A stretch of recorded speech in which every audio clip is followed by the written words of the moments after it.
Doctor Mohammad ইউনূসকে নিয়ে কিভাবে বাংলাদেশের মানুষ চিন্তা করতে পারে যে তাকে রাষ্ট্রপ্রধান বানাবে, যেখানে ডক্টর মোহাম্মদ ইউনূস ইসরায়েলের মতো একটি রাষ্ট্রকে 100 কোটি টাকা ডোনেট করতে পারে। তাকে যদি বাংলাদেশের রাষ্ট্রপ্রধান বানায় তাহলে বাংলাদেশের কি অবস্থা হবে আর সে কিভাবে দেশ সামলাবে।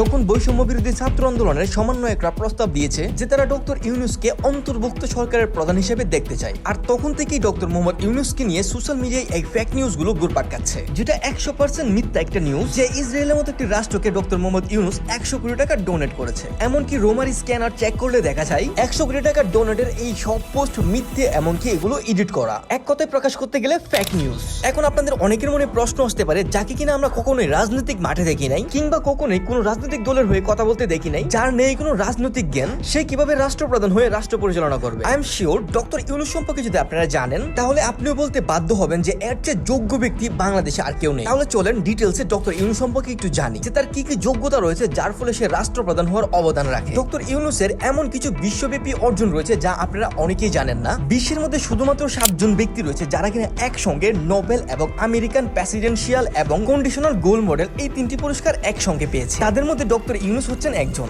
এছাড়াও 2012 সালে পৃথিবীর সবথেকে টপ বিজনেসম্যানের একটি লিস্ট করা হয়। এই লিস্টের নাম রয়েছিল বিল গেটস, স্টিভ জবস অর্থাৎ অ্যাপেলের প্রতিষ্ঠাতা, এবং 4 নম্বরে রয়েছিল ডক্টর ইউনূসের নাম। তাছাড়াও আপনারা এটা জানলে অবাক হবেন যে জাপানের ইংলিশ পাঠ্য বইয়ের মধ্যে ডক্টর ইউনূসের একটি চ্যাপ্টার রয়েছে। তাছাড়াও ডক্টর ইউনূস 24টি দেশের বিশ্ববিদ্যালয় থেকে 100টি সম্মানসূচক ডিগ্রি পেয়েছে। বিশ্বের 39টি দেশের 160টি বিশ্ববিদ্যালয়ের সামাজিক ব্যবসা কেন্দ্রিক বিভাগ সেন্টার বা একাডেমিক কার্যক্রম রয়েছে, যাকে সম্মানিতভাবে doctor Yunus social business centre বলা হয়। যদি খেলাধুলার কথা বলি তাহলে বলা যায় বিশ্বের সবথেকে সেরা ফুটবলার লিও মেসিও তার সাথে ছবি তোলার জন্য লাইনে দাঁড়াতে হয়। তাছাড়াও ডাক্তার ইউনূসকে বার্সেলোনা ক্লাবে একটিবার নেওয়ার জন্য উঠে পড়ে লেগেছিল বার্সেলোনা ক্লাব, এবং বাংলাদেশের গর্ব নোবেল পুরস্কার পাওয়া ডক্টর ইউনূসকে পেয়ে নিজেদের গর্বিত বলে দাবি করেছিলেন বিশ্বের অন্যতম সেরা ফুটবল ক্লাব এফসি বার্সেলোনা। শান্তশিষ্ট নোবেল পুরস্কার পাওয়া ডক্টর ইউনূসের পরিচিতি গোটা বিশ্ব জুড়ে, যা বাংলাদেশের আর কারোই নেই। যেহেতু ডক্টর ইউনূস বাংলাদেশের রাষ্ট্রপ্রধান হয়েছে, তার মানে আমি শিওর বাংলাদেশের মঙ্গলই হবে। তাছাড়াও ডক্টর ইউনূসের সব দিক বিবেচনা করলে এটা বলা যায় যে বিশ্বের মধ্যে সবথেকে সম্মানীয় ব্যক্তির মধ্যে ডক্টর ইউনূস একজন, এবং আমাদের সকলের গর্বিত হওয়া উচিত যে তিনি বাংলাদেশের একজন নাগরিক। এবং আপনারা যদি কঠিনভাবে ইতিহাস ঘাটেন তাহলে দেখতে পাবেন যে যখনই বাংলাদেশের দুর্দশা দেখা দিয়েছিল তখনই ডক্টর ইউনূস বাংলাদেশের পাশে ছিল। বর্তমান সময়ে বাংলাদেশের যে অবস্থা, এই অবস্থাতে তার মতো একজন রাষ্ট্রপ্রধান পাওয়া আসলেই ভাগ্যের ব্যাপার। অথচ তাকে বর্তমান সময়ে এসে অনেকেই রাষ্ট্রপ্রধান হিসেবে চান না, এবং তাকে কেন চান না সেটা জানলে আপনারাও অবাক হবেন। তবে আপনারা এটা নিশ্চয়ই জানেন, অনেক আগে বাংলাদেশের প্রেসিডেন্ট শেখ হাসিনা ডক্টর ইউনূসকে নিয়ে অনেক মন্তব্য ছড়িয়ে দেন সোশ্যাল মিডিয়ায়। তার বিজনেস এবং ব্যক্তিগত ক্যারিয়ার নিয়ে অনেক সমালোচনা হয়। শুধু আওয়ামী লীগ তার বিরুদ্ধে কথা বলেছে বিষয়টা এরকম না, বিএনপি এবং জামাতও সেই সাথে তার বিরুদ্ধে কথা বলেছে, এবং এই 3টে দল একসাথে তার বিরুদ্ধে কথা বলার পিছনে কিন্তু